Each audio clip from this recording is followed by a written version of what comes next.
వచ్చేది సార్.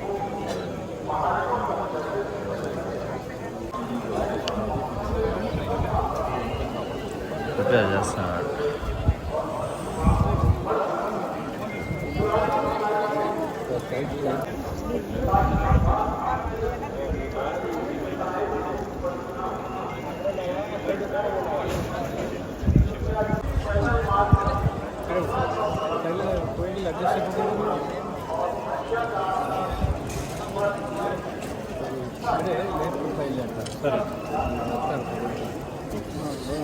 అన్నా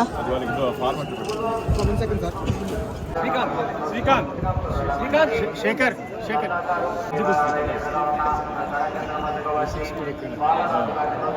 వచ్చాను.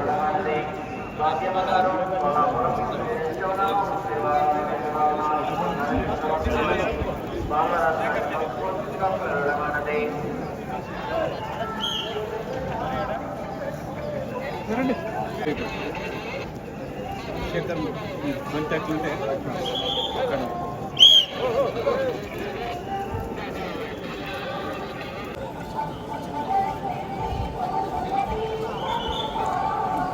చాలా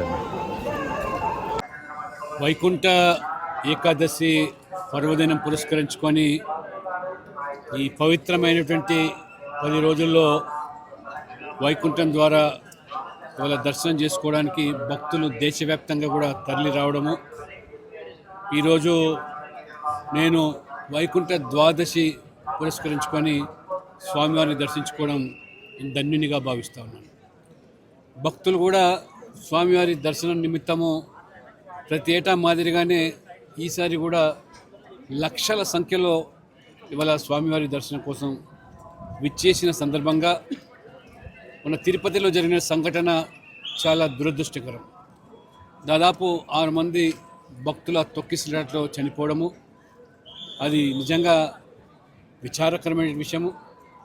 ప్రభుత్వము ముఖ్యమంత్రి గారు వెంటనే మరి స్పందించి ఆ యొక్క బాధిత కుటుంబాలకు కూడా మరి న్యాయం చేయడానికి ఆర్థిక పరంగా ఉద్యోగపరంగా అన్ని రకాలు కూడా విద్యాపరంగా కూడా ముందుకు రావడం నేను స్వాగతిస్తూ ముఖ్యమంత్రి గారు న్యాయ విచారణ కూడా ఆదేశించడం, ఈ న్యాయ విచారణ సందర్భంగా మరి ఏ యొక్క అంశాలు అయితే వెలుగులోకి వస్తాయో తప్పకుండా ప్రభుత్వం స్పందించి దానికి తగ్గట్టుగా చర్యలు తీసుకోవాల్సిందిగా నేను భావిస్తూ ఉన్నాను.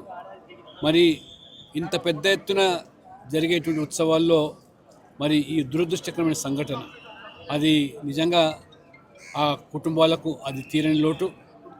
వారి భగవంతుడు వారి ఆత్మకు వాళ్ళందరికీ కూడా శాంతి చేకూర్చాలని, అందులో ఏ లోటుపాట్లు కానీ లేదా లోపాలు కానీ భవిష్యత్తులో పునరావృతం కాకుండా వాటి పట్ల కూడా ప్రభుత్వము బోర్డు అధికారులు కూడా జాగ్రత్తలు తీసుకోవాలని, అధికారులు కూడా ఇంకా ఇటువంటి పవిత్ర దినోత్సవాల సందర్భంగా అది బ్రహ్మోత్సవాలైనా మరి ఏకాదశి పర్వదిన సందర్భంగా అయినా ముందస్తుగానే అన్ని జాగ్రత్తలు తీసుకోవాల్సిన ఆవశ్యకత ఉందని ఇవాళ నేను గర్వపడుతాను. ఇవాళ హిందుత్వము సనాతన ధర్మం కోసము ఇవాళ మొత్తం ప్రపంచవ్యాప్తంగా కూడా ఏ రకంగా భక్తులు తమ విశ్వాసాన్ని చాటుకుంటున్నారో, రేపు ప్రయాగ్రాజ్లో జరిగేటువంటి మహాకుంభమేళలో కూడా అక్కడ యోగి ప్రభుత్వం కూడా గత 6 మాసాలుగానే పగడ్బందీగా చర్యలు తీసుకుంటూ కోట్లాది మంది భక్తులకు ఆ పుణ్య స్థానాలకు కానీ లేదా ఆ భక్తుని సేవించడానికి ఎవరైతే వస్తున్నారో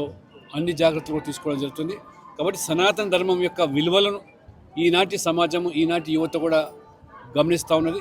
కాబట్టి సనాతన ధర్మం పట్ల మొన్న విజయవాడలో జరిగినటువంటి ఏదైతే హిందూ శంకారావం కూడా ప్రజలు స్వచ్ఛందంగా తరలి రావడం ఇది ఒక సంకేతంగా మనం గుర్తించుకోవాలి. కాబట్టి సనాతన ధర్మం పట్ల ఎవరైనా మరి దానికి మరి వికృతంగా దాన్ని మరి విమర్శించేదానికి అదొక ఫ్యాషన్గా మారిపోయింది. ఇప్పటికైనా సనాతన ధర్మం మనల్ని కాపాడితే ధర్మాన్ని మనం కాపాడితే ధర్మాన్ని కాపాడుతున్న విషయాన్ని కూడా గమనించాల్సిన అవసరం ఉందని చెప్పి ఈ సందర్భంగా తెలియజేస్తాం.